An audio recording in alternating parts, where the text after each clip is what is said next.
आज की कहानी है कर भला तो हो भला। एक बेरोजगार शिक्षक थे।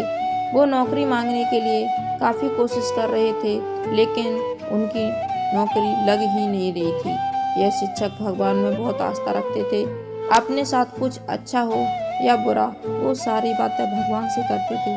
कुछ अच्छा होता है तो धन्यवाद देते हैं, और कुछ बुरा होता है तो भगवान से शिकायत भी करते हैं। उनका भी स्ट्रगल का दौर चल रहा था, तो वह भगवान से शिकायत करते हैं और कहते हैं कि भगवान, मुझे नौकरी क्यों नहीं दिलवाते हो, मुझे परेशान क्यों करते हो।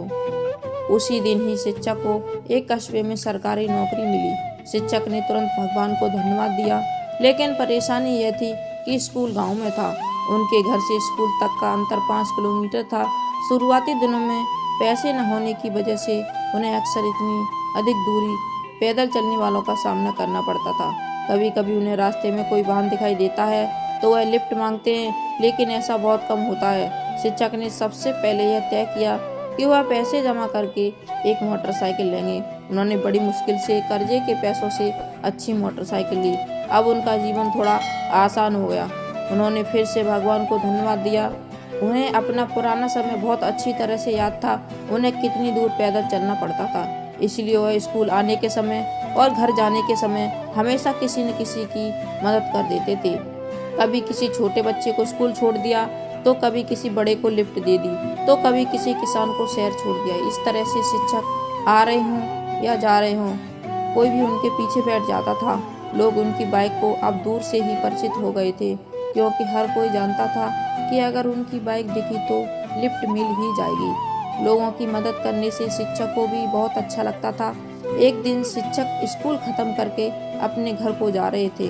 उस दिन कुछ ऐसा हुआ कि रास्ते में उन्हें कोई दिखाई नहीं देता है।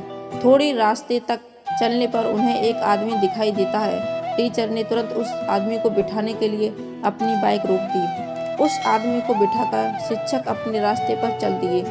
जब वह सुनसान रास्ते पर पहुंच जाते हैं, तब उस आदमी ने शिक्षक की पीठ पर चाकू मारा और उनसे कहा, अब यह बाइक मैं चलाऊंगा, आप नीचे उतर जाइए और मेरा पीछा मत कीजिए। शिक्षक को लगा आज तो दिन ही खराब है। फिर भी शिक्षक ने कहा, दोस्त, तुम यह बाइक लेना चाहते हो तो ले लो, जहाँ जाना चाहते हो चले जाओ, लेकिन इस बात का जिक्र कभी किसी से मत करना, क्योंकि इस रास्ते पर वैसे ही बहुत कम लोग चलते हैं और उनमें से भी बहुत कम लोग किसी को अपने साथ बिठाते हैं। अगर इस बात का पता लोगों को चल गया तो बाकी लोग एक दूसरे पर भरोसा करना बंद कर देंगे। मैं भी इस बात का जिक्र कभी किसी से नहीं करूँगा। शिक्षक की बात एक बार सुनकर तो उस लुटेरे का दिल भी फिसल गया, लेकिन फिर उसने सोचा कि मैं भी कहाँ इनकी बातों में आ रहा हूँ। उसने बाइक ली और वहाँ से चला गया।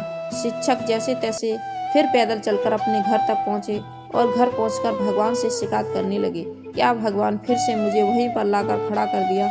उस रात शिक्षक बिना खाना खाए सो गए। सुबह शिक्षक जब नींद से जागे तो उसने देखा कि उनकी मोटरसाइकिल घर पर खड़ी है और उस पर एक चिट्ठी चिपकी हुई है। शिक्षक को बड़ा आश्चर्य हुआ और उन्होंने अपनी बाइक से चिट्ठी निकाली और पढ़ी। चिट्ठी उसी चोर ने लिखी थी जिसने उनकी बाइक पकड़ी थी। उसमें लिखा था कि मास्टर जी, माफ कर देना जो मैंने आपकी बाइक चुराई। यह बाइक तो किसी सेलिब्रिटी की तरह है।